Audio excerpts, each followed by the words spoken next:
It is Tuesday evening, and I'm not sure. I'm not sure what time I put up that I was going to come here live. I'm working out some issues, not personal, although I have plenty of them.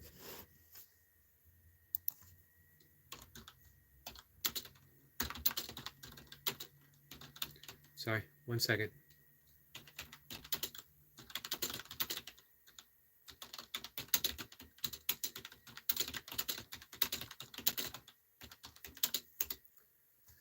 So, okay, my blog is down. I can't access any of the stuff. I have another blog um, that I will be reading from. It's the same content. One is supposed to be, the original one is an e-blogger. I've had it forever, decades, more than decades actually. And let's see.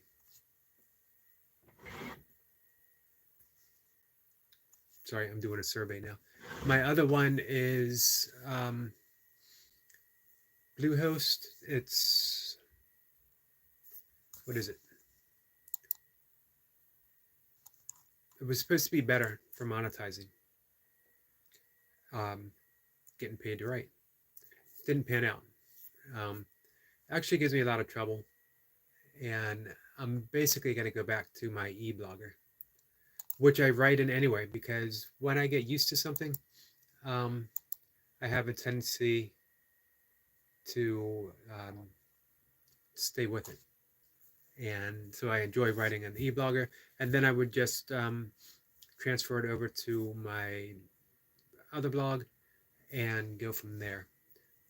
That was the one that I shared out. The other one was sort of just my personal writing. So I still have it, and it's monetized now as well. But it supposedly doesn't do everything that it's supposed to do. I don't know. Technical stuff. I have a hard time dealing with it. It doesn't matter. We will keep doing what we keep doing. We keep writing because you know what? It's what we do. We're creative beings. Have a creative source. Hey, my friend Elise is here. Hey Elise, how are you? Elise is a chair yogi. And more than that, Elise has always been a yogi. And of course, on this channel, I talk quite a bit about yoga and being a yogi and what a yogi actually is. You can not do a single asana, posture, pose, and be a yogi. We've talked about the 4 paths of yoga, that we have karma yoga. Karma yoga has nothing to do with punishment. It has nothing to do with retribution or justice being served, as people commonly think karma is. Karma is a Sanskrit word that means action, means motion, and the consequences that come from that motion. And you live out those consequences. Some say, it's sort of cause and effect, but everything's an effect. Everything's an effect. Everything is an effect. And everything is a cause. Everything is a cause for infinite other causes and infinite other effects. So to say cause and effects makes it seem like it's step 1, step 2, step 3. Instead, it's just steps. I'm doing arm gestures as I do that. So karma yoga means that you are a yogi of action. And the action that you are a yogi of is the yoga of selfless service.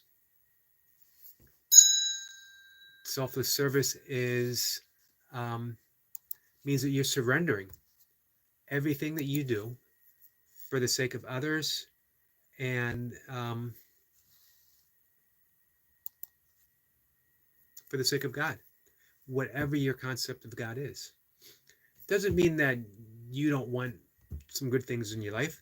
Doesn't mean that everything you do um, and nothing is for yourself. It means that you realize, it's as when people asked uh, Ramana Maharishi, one of his followers asked him, how should we treat others? And his reply was, there are no others.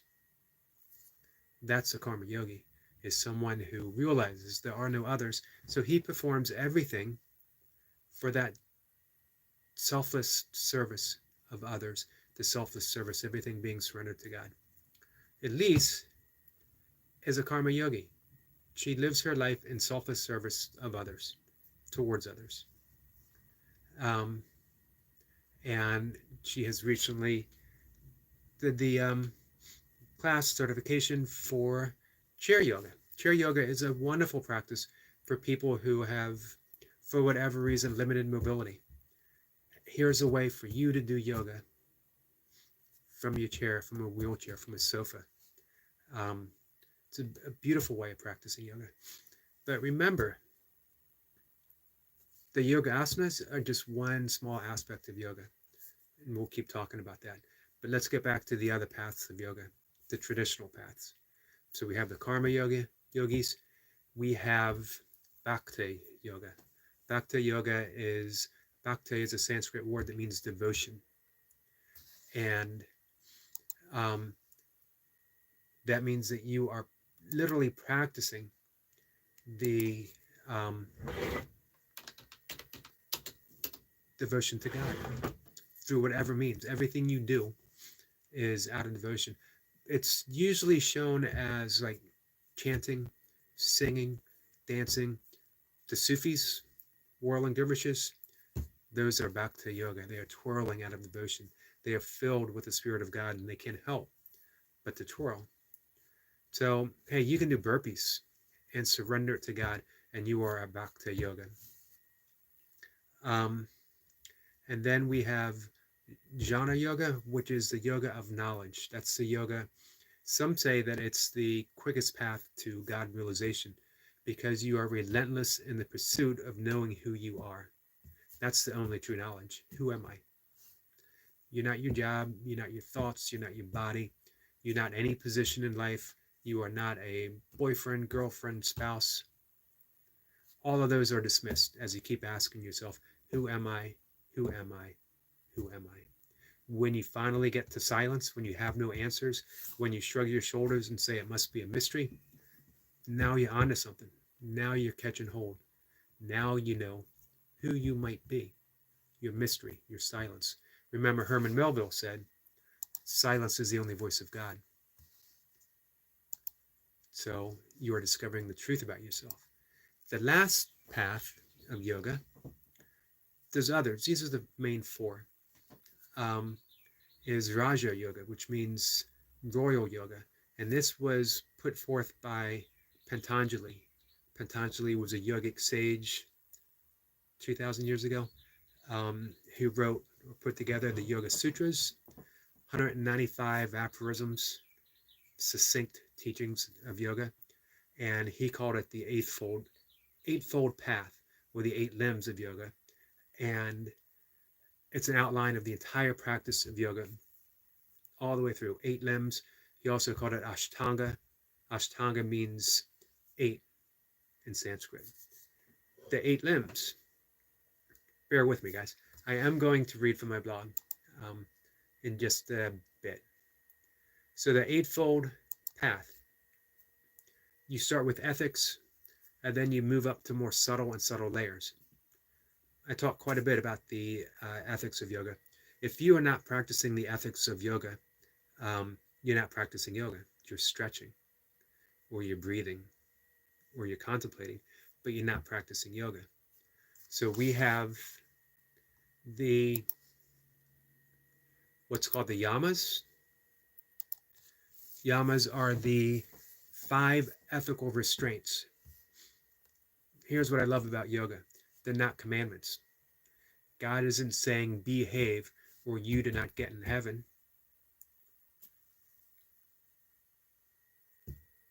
Yoga says, practice these to the best that you're able, and you're going to mess up.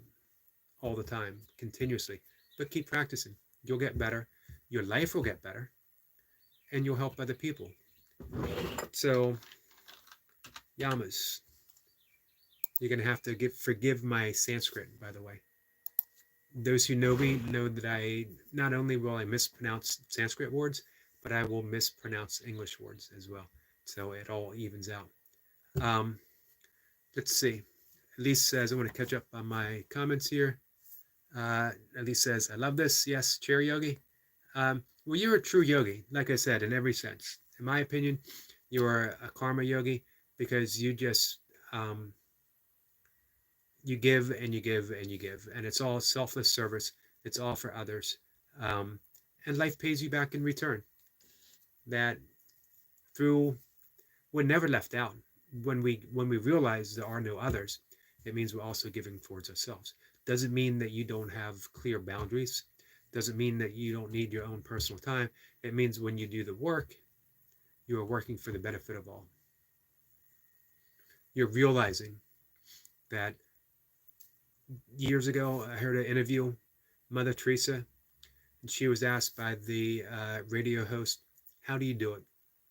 How do you show up every day to an orphanage hospital, where kids are literally dying of old age diseases because their bodies are so decrepit, that they have leprosy, they have the worst diseases, the worst suffering in the world, children, and you show up every day.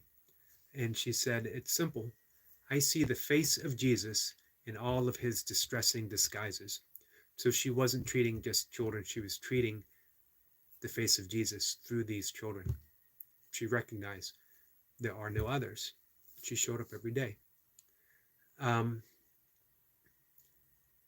That's karma yoga right there. So the realization that you were doing this and that it comes back and it aids you because there are no others. Let's see. Elise said, you taught me years ago the true meaning of karma. Maddie Shrek said, hey bro, do you ever put links in the chat? No, I'm sorry, at least not yet, because I, be honest with you, don't know how. I know I could get Nightbot or what's the other one, and maybe I eventually will, but normally the talks are just informal. I'm here and talking with whoever shows up. Sometimes if no one shows up, I'm still here and I'm still talking.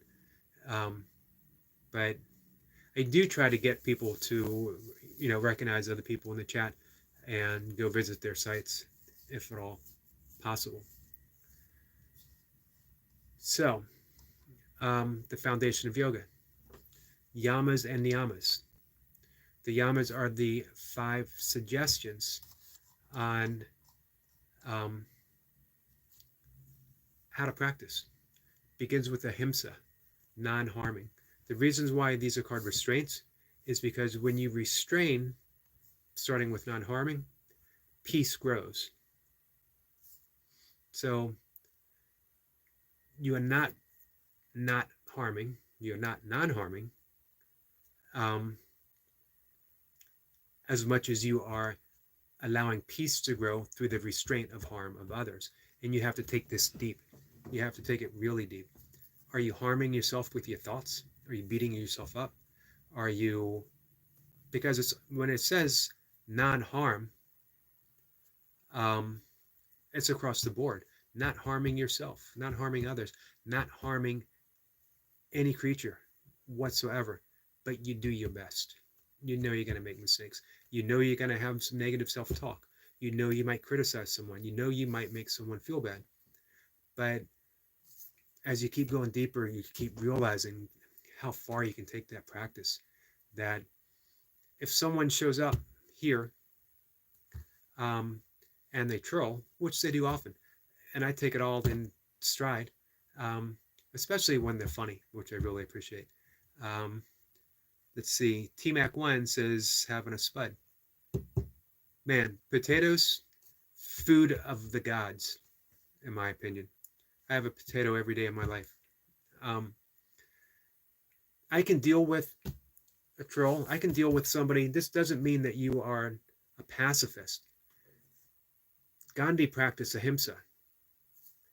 That was an abiding tenet in his life. And this is a guy who toppled the most powerful empire in the world, the most powerful nation in the world, without a single shot being fired from his end. And he did it all through nonviolence. And in doing so, he inspired Dr. Martin Luther King, another karma yogi, who actually visited India to learn ahimsa. And he came home and he practiced nonviolence, and he spearheaded the civil rights movement. His mission wasn't over. His mission still isn't over, but he started it. He spearheaded it. It was going on before him, but again, he was the one who took it in the direction it needed to go, and the right people galvanized around him. That is the practice of ahimsa. And then you have satya, which is truthfulness. And again, the reason why you refrain from telling lies isn't because it's bad, isn't because God is giving you a commandment, it's bad to lie. It's because when you practice truthfulness, all there is honesty. That means when you say something, you have that ability, when you take it to that deepest possible level through the entire path of yoga, when you say something, it must come true, because you don't lie. You only say what is true. This is how Jesus manifested loaves and fish. This is how he walked on water, because he said so. And Jesus was steeped in the practice of truthfulness. If he said, "You are healed," that person had to be healed, because he didn't lie, and it was the truth. Otherwise, he wouldn't say it. And then asteya, which is non-stealing. Here's the amazing thing, practicing non-stealing. You've realized how prosperous you are. How could you steal from someone else? You have the entire universe at your disposal. Amazing. You keep taking it deeper and deeper. Do you ever steal from someone in a conversation? Do you give a negative comment and you steal their dignity? Do you ever do that to yourself? Are you stealing your own creativity by not practicing it? Are you stealing your own prosperity by keeping yourself in a limited mindset? All of these you got to take as deep as possible. That's the practice of yoga. The fourth is brahmacharya, which is Kevo is here, and he has questions. You're in the wrong place, my friend. I don't have a single answer for you, or for me either. I have my own questions. Brahmacharya is loosely translated as celibacy. Really, it's the right use of energy. What are you doing with your sexual energy? Not just sexual energy, but your pranic energy, your life essence, your life force. Brahmacharya asks you to just be aware. How are you spending it? Sexual energy is the most potent energy in the world. You create an actual living being. Hey, Benji likes trains. Eric is back. I am, my friend. How are you? And Tita Beth, home life and cooking. Hi. Good evening. Good evening to you, my friend. I'm looking forward to visiting another live session with you sometime. And Benji likes trains, says, I'm good, thank you. I'm glad to hear that. How's everything in the train world? So examine your energy, because again, sexual energy is the most creative, potent energy in the world.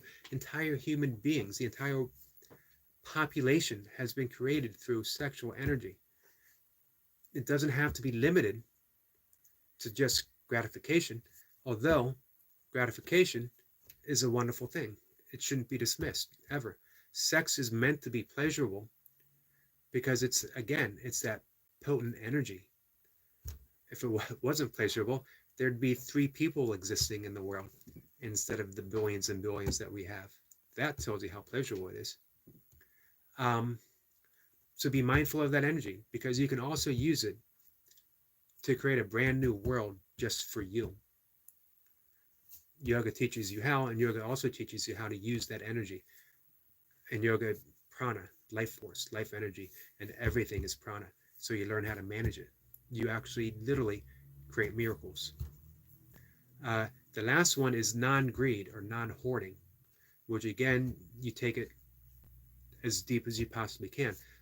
On the surface, non-hoarding means that I'm not keeping things that I don't need, which is excellent. Give it to charity. Um, Anything that you have in excess that you really don't need, share with others, but take it deeper and deeper and deeper. What are you hoarding in your thoughts and mind? Are you afraid to step out and try something new, something creative, something that you're scared of? Then you are hoarding your creativity. You're keeping it from the world. So you see how deep all that goes. And that's just the 5 yamas, the ethical restraints. Then we have the 5 niyamas, which are personal observances. It starts with cleanliness, always a good thing, um, practicing cleanliness. And on the surface level, it's just personal hygiene. But think about your thoughts. Consider your thoughts. Are your thoughts clean? And by that, I'm not saying don't have dirty thoughts. I'm saying, are you having thoughts that are helping you, or are they harming you? Cleanliness, as deep as it goes. Second one, santosha, contentment. Man, practicing contentment is a wonderful thing. I recently read a book on Hawaiian shamanism, The Art of Making a Wish. And they talk about the dark side of wishes, that if you wish for a long life, you might get that wish. However, the dark side is, what if you live the last 40 years of your life in ill health, miserable, in poverty? Think about what you're wishing for and go for the essence. So instead of wishing for riches, how about just enough? Imagine if the billionaires in the world, the richest people in the world, the Jeff Bezos, said all of a sudden, I'm content. I have everything I need. More so, all I want is just enough. And you know what? I'm going to take this money. I'm going to feed every starving kid in the world. And trust me, the billionaires in the world today can feed every single starving kid in the world. Instead, they go on flight shuttle, flights of fancy, personal ego, self-gratification, while the world dies. Elise says, lately I've been letting go of material things I do not need. That's the wonderful thing about letting go, about surrender, about contentment, and about not hoarding. The more you let go, the more you receive. It's the law of compensation. Nothing is ever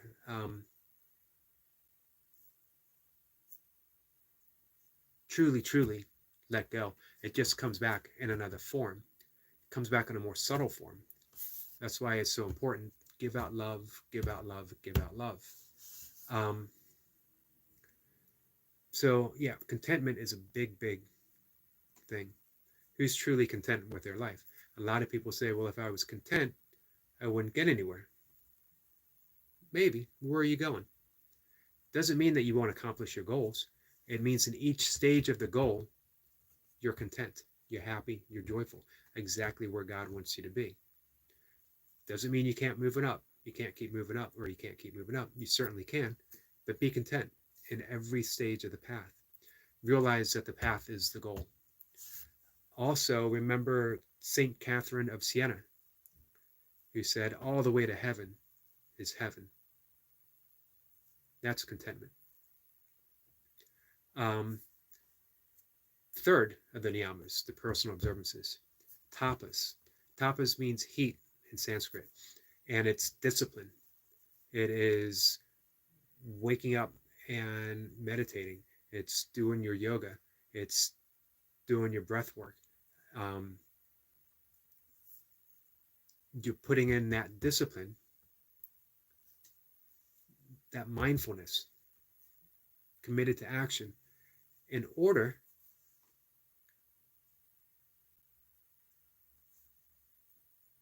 to rise that energy higher and higher and higher. Fourth is study of the self and the text. That is, study of the self is a self-inquiry that we were talking about, asking yourself, who am I? Where am I? You can take the obvious answer for me. I'm in my office. But where am I? The answer is always here, wherever that is. Here. That's the essence of self-inquiry, always going deeper. As well as studying the sacred texts, and that could be the Bible, the Upanishads, Bhagavad Gita, the Tao Te Ching. It could even be, just writers that you find inspiring, that lead you in the right direction. My friend Runner Boy is here. Yo, hey, how are you? Congratulations on your press PR, by the way. The last of the niyamas is surrender. And you are surrendering to, it's right out of, AA, inspired by this in the 12 steps, that you surrender to the higher power of your understanding, the higher power of your awareness. I like the thought of Brahma, the Sanskrit concept of God, which is just reality. Surrendering to reality. I like Brahma because it doesn't have the connotations to it. It's not conceptualized. It's broad. Includes physics. So that's the foundation of yoga. That's the first two on the Eightfold Path of Yoga. So I'm going to do cover briefly the 6 other, and then I'm going to do a quick little reading from my blog. The third, that's when we get to the asanas. That's when you practice the poses and the postures. Now, Patanjali's Yoga Sutras, 195 of them, he only mentions asanas, postures, 2 times, maybe 3 times, out of 195. And those were related to sitting positions for meditation. When you say yoga now, you immediately think of someone putting their leg behind their head, or sitting in a headstand, sitting in the lotus pose, cross-legged. Great postures. But the asanas are supposed to refine the body's energy system, chakra system, so that it's lined up, so that you are receiving clearer and greater, more streamlined energy. You're working on those energetic systems. It doesn't take a whole lot. You don't need an hour of yoga. And I sort of wrote about that this morning. I've done hours worth of yoga in a day, and I've discovered that I'm better served with briefer sessions that do just what I was talking about, opens up that energy center, the subtle body. Then the 4th is pranayama, breath work. Working with the breath, working with prana, that divine energy, and lots of ways of working with the breath, lots of different breath techniques. I'm a breath working coach. I'm always happy to help anyone with any of that. But it can be as simple as just being mindful of the breath. The Vietnamese Zen master Thich Nhat Hanh did a beautiful little meditation of, in any moment of stress, breathing in, I relax. Breathing out, I smile. This is a wonderful moment. And then just sit in that moment. That's the meditation. And that's pranayama as well. Focusing on the breath, breathing in. You can breathe in through the nose, breathe out through the mouth. I do breath work first thing in the morning before I meditate.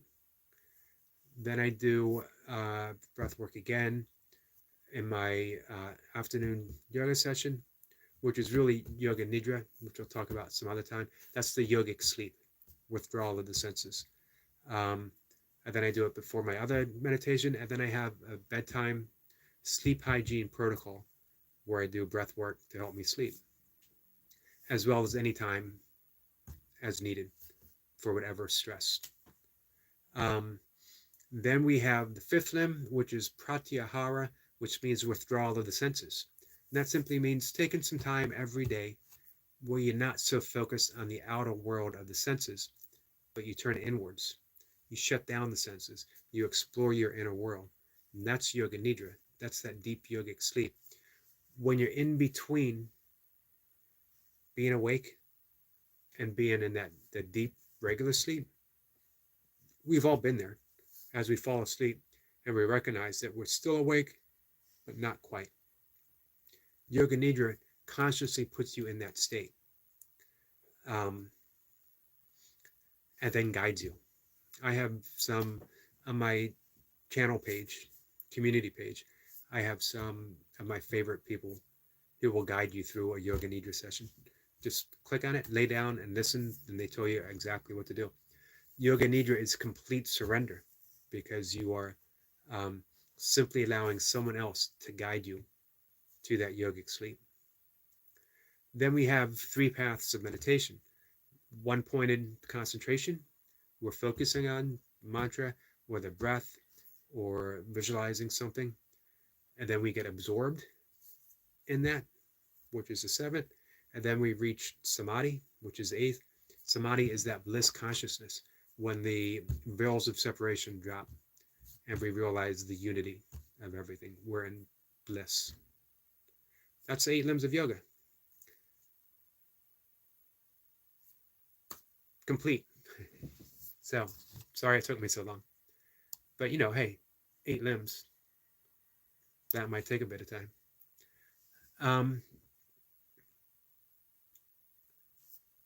So I was talking about subtle body, my own practice, why I no longer do hours worth of yoga. One, I injured my back, not through yoga, doing something completely ridiculous, completely stupid. I've told the story lots of times. No need to tell it again, but I will. Two people parked too close to my car, and there was no way in. And my back was already sore just from working out, from running, from walking, doing burpees, all that other stuff. Not injured sore, but just sore. Mocha offered to climb in the back and pull the car out. And I said, no, I'm going to use my yogic powers and I will ease my way through. I will become fluid, one little body part at a time, and make my way in. And it was working until it wasn't. And I shifted, but my back didn't shift with the rest of me. And something spasmed, and it hasn't been the same since. And it's been like 4 months. Still able to work out, still able to run, still able to walk, still able to do my yoga, but it's shifted. And it's the best thing that's happened to my practice in quite some time, because instead of focusing on those challenging poses, I'm focusing on the subtle body. I'm focusing on the energetic patterns, channels of the body. So that's what I wrote about this morning. And this is from my blog. Usually I go right into reading my blog. Today, I've talked forever before I even get there.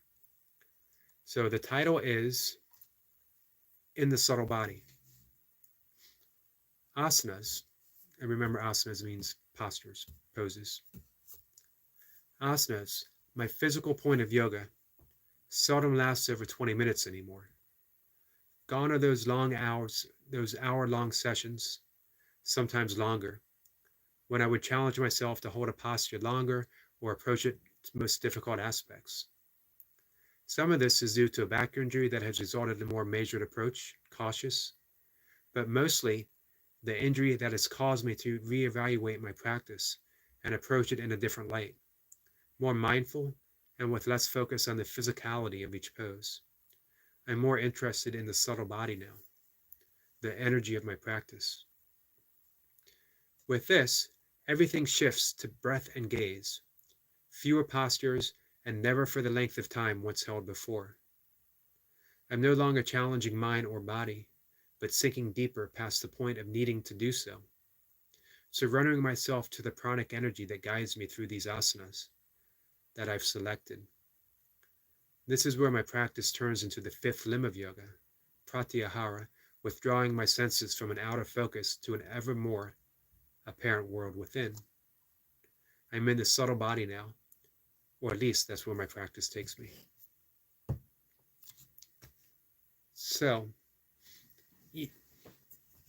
big realization when I hurt myself, and I started thinking, man, just when things seem to be going in the direction of hitting some really, really difficult poses for some amazing lengths of time, just when I started feeling like my physical yoga was catching up with my meditation practice and my prana.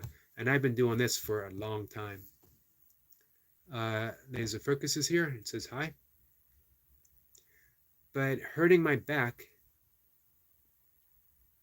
provided me with the avenue of switching that focus, of going in that path of where the asanas open me up, break me open, instead of focusing just on the physical aspects. I get to focus on the energetic aspects. So Lisa says, beautiful. Thank you, my friend. I appreciate that.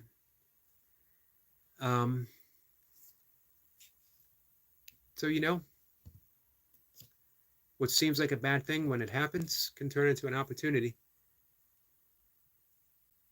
depending on how you approach it. Lots of stories about that. Lots of stories of people who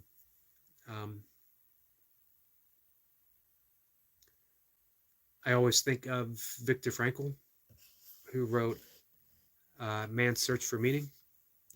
Viktor Frankl was a psychologist, and in Nazi-occupied Germany, he was Jewish. He was arrested. He was put in a concentration camp, several of them, actually, all the worst ones. He watched his family be slaughtered, his friends be slaughtered. And for him, that horrendous experience was also the beginning of his search for meaning. When he got out of the concentration camp, when he was liberated, and he was about to be executed when that happened, he was going to be sent to the gas chamber. They had worked him near to death. He was of no use any longer. And he was saved. Everyone he made it to that point, and so many never made it to that point. When he got out, he was walking, and he came to a field. Let's see, our friend Eric Lapointe. Sometimes what you perceive to be bad turns out to be great, and what you perceive to be great turns out to be bad, but only time will tell. Exactly. Only time will tell. And everything keeps unfolding anyway. There's no set point.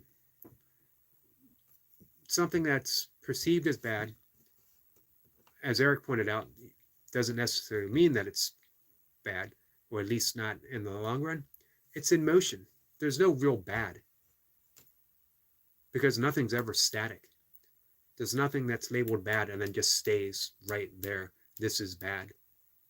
It's already gone. It's already in motion. It's already evolving into something else.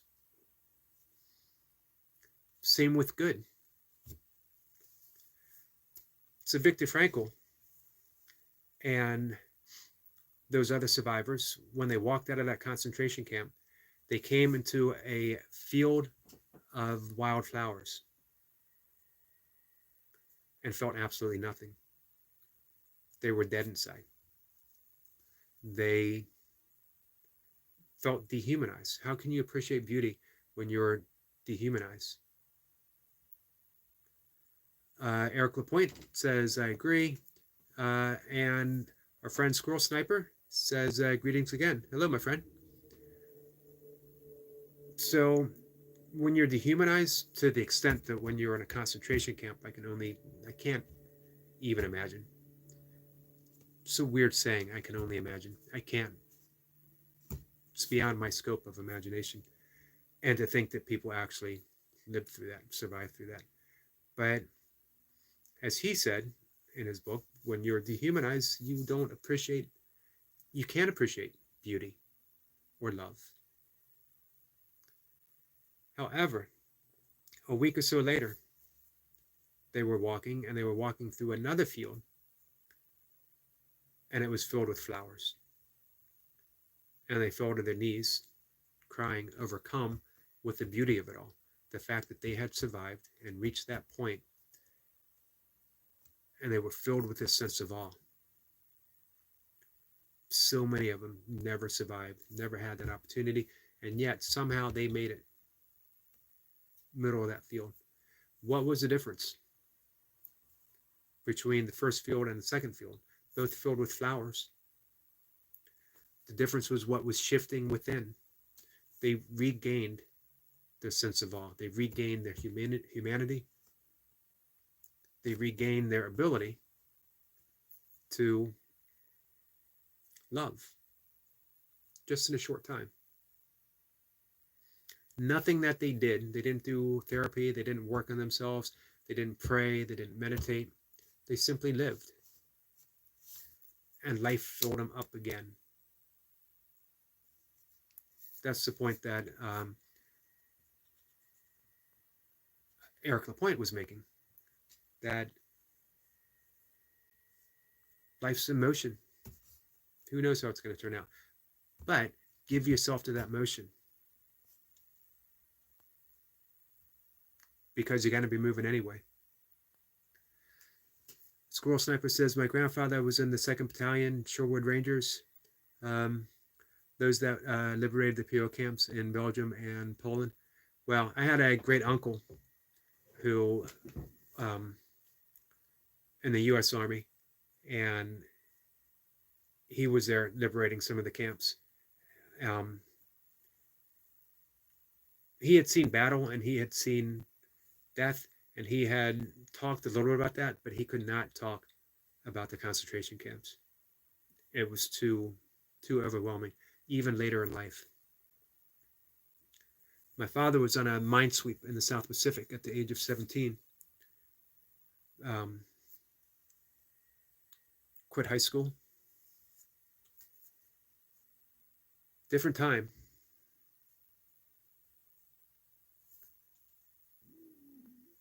So we had a great conversation with Squirrel Sniper earlier today. So it amazes me that, again, 2 fields of flowers, same people, gone through the same thing, all of them through that horrendous experience. All of them saw that first field and couldn't feel a single thing. And a week later, something shifted within.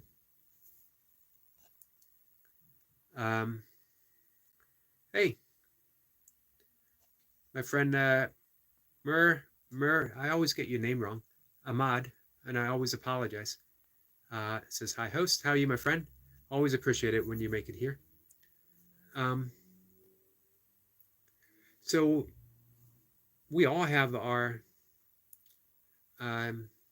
life issues, but life is shifting. Where are we going to be? How can we keep opening up and opening up and opening up? I would suggest meditation, self-inquiry, breath work, yoga. And you know what? All those are great, but life is still going to be in motion, even if you don't do a single one of those things. I think the way of the self-realization that we're talking about, and again, I teach meditation. I'm a certified meditation teacher with the Chopra Institute, teaching primordial sound meditation, and I'm a breathwork coach. So I'm not saying it's useless or worthless. I absolutely love my practice, every aspect of it. But I think the way of self-realization is to just remind yourself that you're already in motion, that you're already realized, that you are already shifting and changing and moving, and you always will be, that your life itself and life is just an ongoing process, always flowing, always fluid. Nothing you need to do. How do you wake up in the morning? Are you in the middle of a dream? And maybe this happens in some dreams for some, but generally speaking, we just wake up and we're there. We shift from a dream to waking. How do we fall asleep? We don't close our eyes and grit our teeth and make ourselves fall asleep. That's not going to work. At least it's never worked for me. And I wish it would sometimes. You fall asleep. Life takes care of itself. You shift in the direction you need to go, or you shift in the direction you're going to go anyway. So instead of battling it the entire way, none of that means that you don't use intent, that you don't have desire, that you don't try to better your life if you need to better your life. But knowing how to work with life is much better than battling it. Knowing that life's an energetic process. Reality is nothing but energy. Working with energy is much easier than fighting against energy. Same with, again, self-realization, same with waking up. Just realize this is it. You're already there. That's why I quoted earlier St. Catherine of Siena when she said, all the way to heaven is heaven. It means we can't miss a step. Every step puts us right there on the center of reality. What's the spiritual quote? Circumference nowhere, center everywhere, or it might be the opposite. Center everywhere, circumference nowhere. Meaning it's all here, right here. Lisa says, very good, thanks. And let's see. Ahmad says, I'm good, sir. And you? I'm doing pretty well. Speaking of sleep, I am taking I don't want people to think that I'm taking a performance enhancement YouTube conversational drug. It's melatonin with ashwagandha, Ayurvedic herb, as part of my sleep hygiene. So it's been really helpful for me. 2 years ago, I was in a pretty bad state and just had to change everything. It's a sobering experience to believe you're doing everything right. That close to, at the time, well, more so, 30-year meditation practice, yoga practice, breathwork practice, plant-based diet, exercised every day of my life. I taught stress reduction. And then to find out, discovered that I was in the throes of some deep anxiety issues that were causing insomnia. I couldn't lie down. It was like there was live wires going through my body every time I attempted to lie down. Now, of course, there's a lot going on. We were in the middle of a pandemic. was a caregiver for my 93 at the time year old father, um, who was in the process of dying from congestive heart failure. And I took a vow that he was not going to die from COVID, isolated from his family, that I was going to do everything that I could. And I thought that I was handling it pretty well. Stress manifested in my body. I started suffering breathing issues. Um, I was diagnosed with a progressive lung disorder that turned out to be, when I later was finally able to go to a pulmonologist, and they did a CAT scan and they did the pulmonology test, and they said, you have what showed up as a progressive lung disorder is actually you have really big lungs, because I had been an ultra runner for over a decade, as well as a strength endurance athlete before that. Um, but of course, when you get that initial diagnosis of having a progressive disorder of any kind, and you're suffering anxiety, it just feeds into that. And it was months before I could, during COVID, before I could get an actual doctor's appointment to work things out. So what I did was I changed my everything. If what you're doing isn't working, don't keep doing what you're doing. Change things. Change one thing, see what happens, and then change something else until you get to that point where things are better, or they feel better, or you can deal with the situation a little better. I started getting up. I used to get up at 5 in the morning to meditate. I started getting up at 3 o'clock in the morning. Longer meditation periods, and then I would go out and I would get first light to my eyes. First light is a wonderful, wonderful healing, self-healing experience. The first light that hits your eyes triggers a hormonal response where your body begins to produce cortisol and adrenaline, norepinephrine, which are stress-related hormones. But we need them at the beginning of the day. It's a way of how we function. You need it. Everything grows from stress, from oceans to mountains to continents. It's how we handle stress that we need to work on.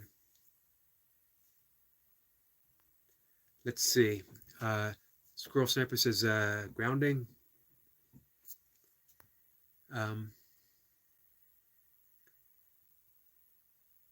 Let's see. First off, I don't want to miss this. Squirrel Sniper says the three most important things. The three most important to me is imagination, intuition, and empathy. I actually love that list because it covers everything. Elise says, yes, my friend, you've had a complete rebirth. I remember that time period of going through so much, and you rose like the phoenix. Thank you, Elise. I appreciate that. And it meant a lot meant a lot to me, and still means a lot to me, that you were there for me during that time. So yeah, your body produces those stress hormones to help you navigate through the day. It's how we originally dealt with the saber-toothed tigers and the woolly mammoths of the world. We needed that proper amount of stress to keep us in that fight or flight very lightly, just enough. But here's the most important thing. Your body produces that from sunlight hitting the eyes. Through the course of the day, those very same hormones begin to die off. And in the raw material that they leave behind, your body produces serotonin and melatonin, which are the rest and digest, relax and digest hormones that we need to bring ourselves down later in the day and help us go to sleep. It's the circadian rhythm. Without one, we don't have the other in the right ratio. So most of us don't get that early morning sunlight. We get plenty of fluorescent lights. We get plenty of light bulbs, but we don't get that direct light hitting our eyes. It makes a huge difference. And it has for me. It changed everything about what I was experiencing, along with proper breath work for the occasion. Don't do an invigorating breath work like breath of fire before bed. It's only going to lift you up because that's what it was designed to do.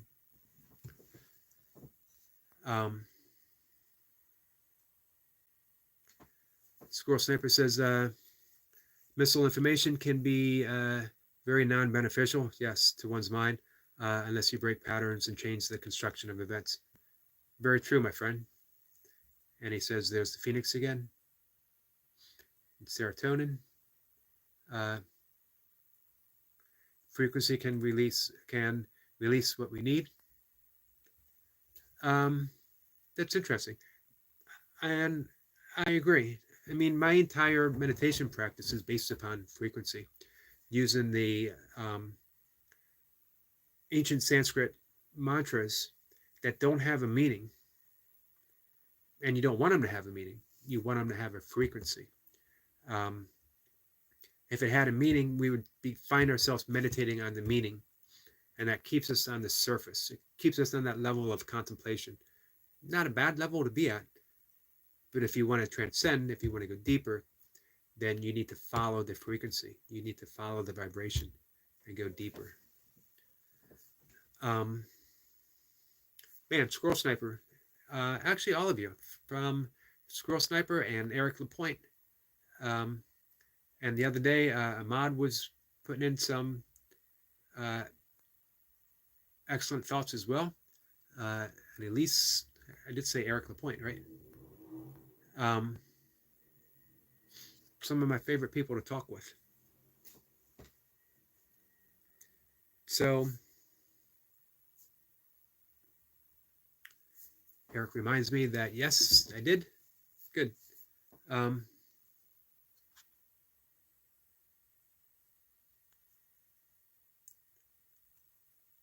Squirrel Sniper says, what happens when you hear a tune that means so much to you? You get goosebumps, chemical? Yeah.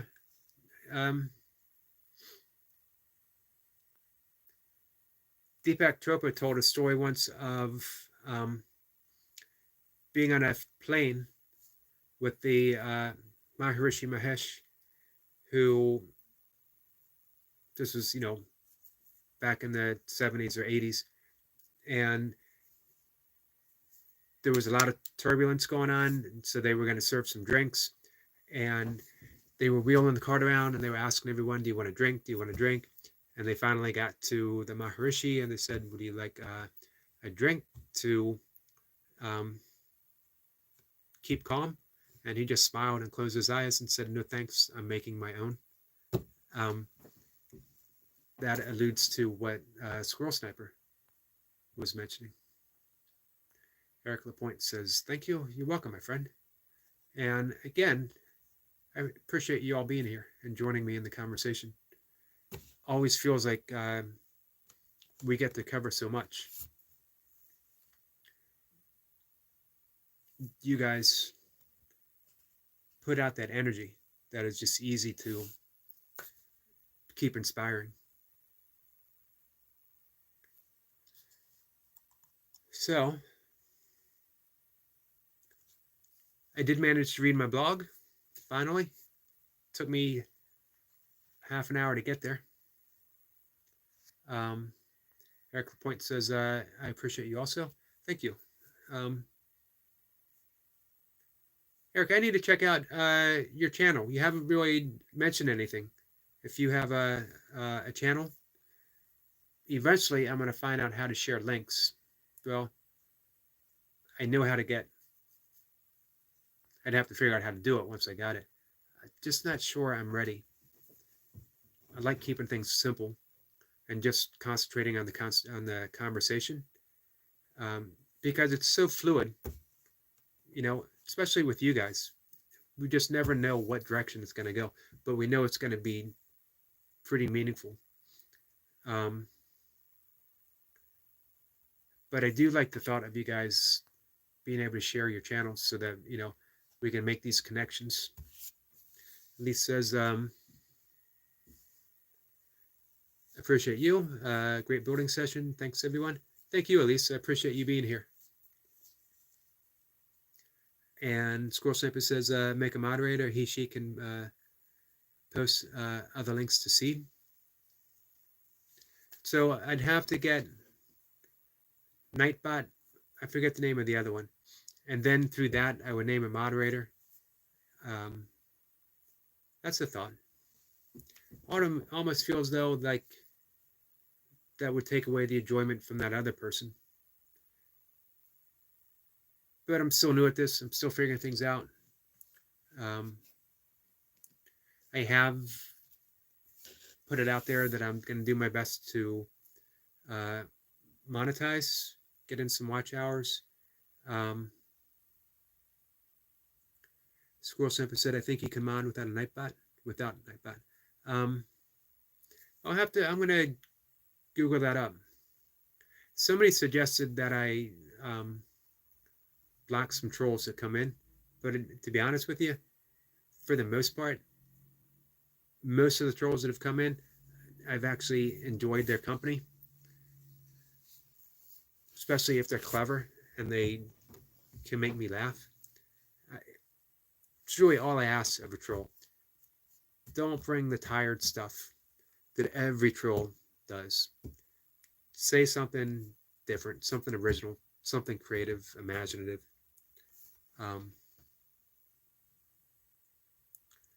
Squirrel Sniper said, I will certainly share your channel on my streams. Thank you. That's very nice of you to offer. I appreciate that. I was talking earlier about the Hawaiian shamanism and the art of wishing and making sure that you are considering, hey, your toast is here. Yo, what's up? Hello, my friend. How are you?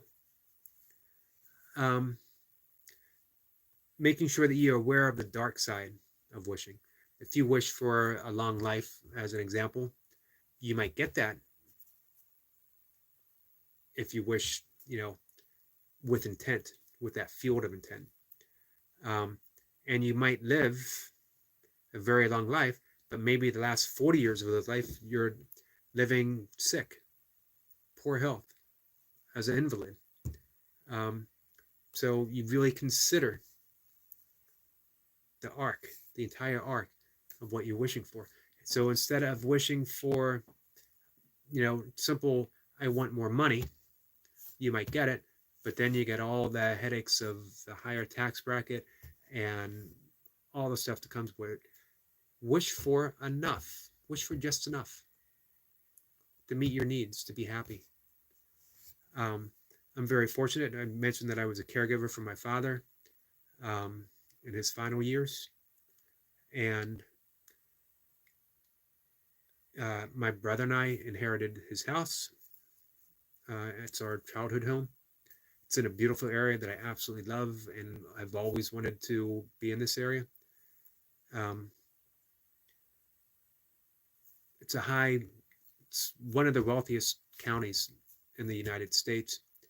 Not that we're wealthy, we were just here forever. So it's high taxes. But other than that, how fortunate am I? I got a house that's paid for. I live with my brother and we split the bills. I've been living off savings, doing some work again, teaching meditation, teaching some breath work. So I'm balancing what I have left and wishing for just enough. Can you get just enough on a small YouTube channel? I'm going to be honest, I don't know. Don't know at all. Can you get just enough from having a YouTube channel where you show up in the morning and you do burpees in your basement and you talk about weird stuff, and then later on you show up in the afternoon and the evening and you talk some more about weird stuff? Fortunately, I got some great YouTube friends who love talking about weird stuff. How great is that? So I'm going to find out if it's possible. We'll see. One of the things that I've discovered, the way to get there, help other people's channels. help them grow, share them out, show up on their live sessions and chat. If you got 10 minutes to spare, but you're still super busy, show up, put on their live stream, and go about your business. Brush your teeth, floss your teeth, all the stuff that you need to do while they're playing. You're helping them out. Like, share, talk to them, spend more time there. Amazing how much you get back from that, but more importantly, amazing how good you feel because you're part of a community. You're helping people out. You know, it's funny, when started this whole conversation talking about karma, being a karma yogi, and how karma is often mistranslated as punishment or retribution, getting justice, instead of it just being motion, energy, life, always in flow. Everything having a consequence, everything being in effect, in effect, in effect. But it's so funny how often we focus just on that aspect of punishment, and we never think that when we put ourselves in service of others, the karmic response is we find things just working out in beautiful ways. We're part of that energy. Let's see. Your toast says, I'm good. How about you? I'm doing pretty well. Appreciate you asking. Squirrel Sniper said Friday and Saturday we get around 3.5K in the chat with about 15 moderators. Wow. So many aware on the same page is a great experience. Yeah, man, I can imagine. 3.5. I think the most I've had is 7.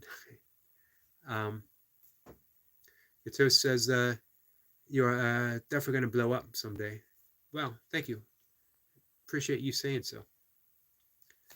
Eric says that's great. And Elise says that's such a great attitude. You got this. Thank you. And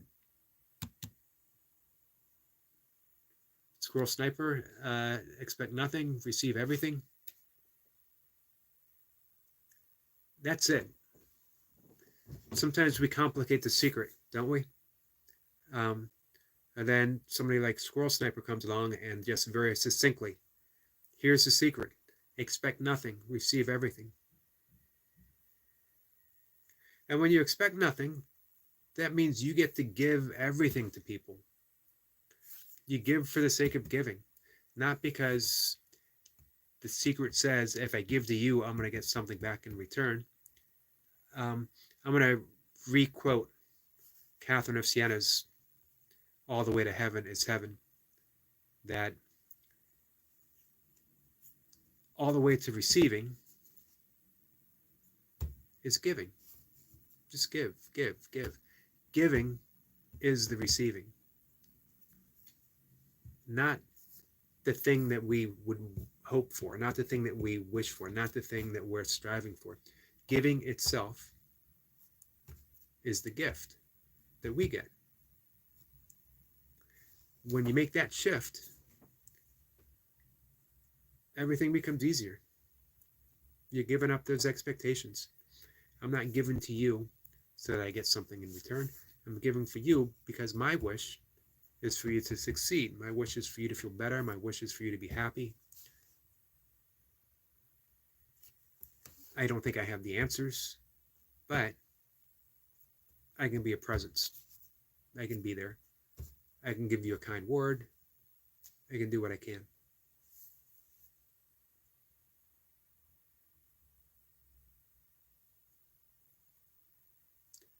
Squirrel Sniper says, and in the book, it mentions fear not 365 times for a reason.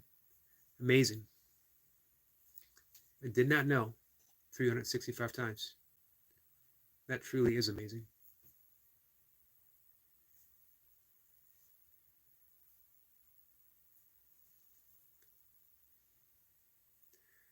Eric says, what a blessing to have extras to give. It is. And I also think that you start getting those extras by not waiting to give.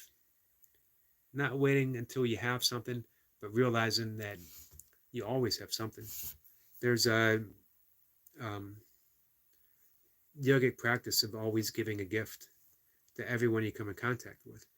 And that gift is as simple as a smile, holding the door open for someone, allowing someone to get in front of you in a traffic jam, or a silent namaste, just silent bow, wishing someone well.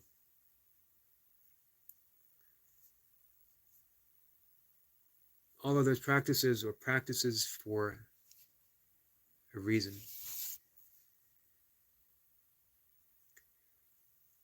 So, with that, guys, I think I'm going to have to shut things down. It's almost 6:30 here, my time. I am in bed by 7 p.m. And again, I'm up. Usually it's been about 2:30 right now. 2:30 in the morning. The first thing I do my breath work, meditate, do my yoga, 1 cup of coffee, and then I sit and I write every day. I absolutely love squirrel, sniper, imagination, intuition, and empathy, because both all of that, but the imagination, and I'll add another I for me, inspiration. Reminds me, I'll close with a story. Somerset Maugham, famous writer, playwright, was asked by a group of creative writing students, is it more important to write by appointment? You sit down, you make yourself write, or by inspiration? And he said, it's always more important to write by inspiration. But fortunately, inspiration shows up at my desk every morning at 9 o'clock. So 4 o'clock in the morning, I am at my desk and able to receive inspiration. I've set that intent. 25 years of writing. And the greatest revelation was not being afraid of silence. Silence is where everything stems from.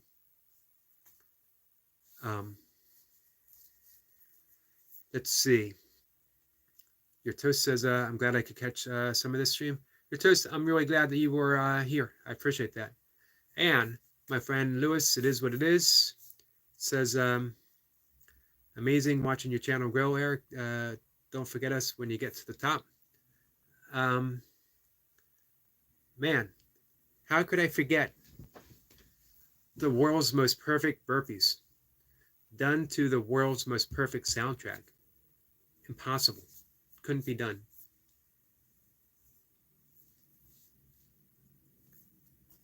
So, I'm going to shut things down. I'm going to do my breath work and get ready to go to bed. Man, I really appreciate you guys showing up.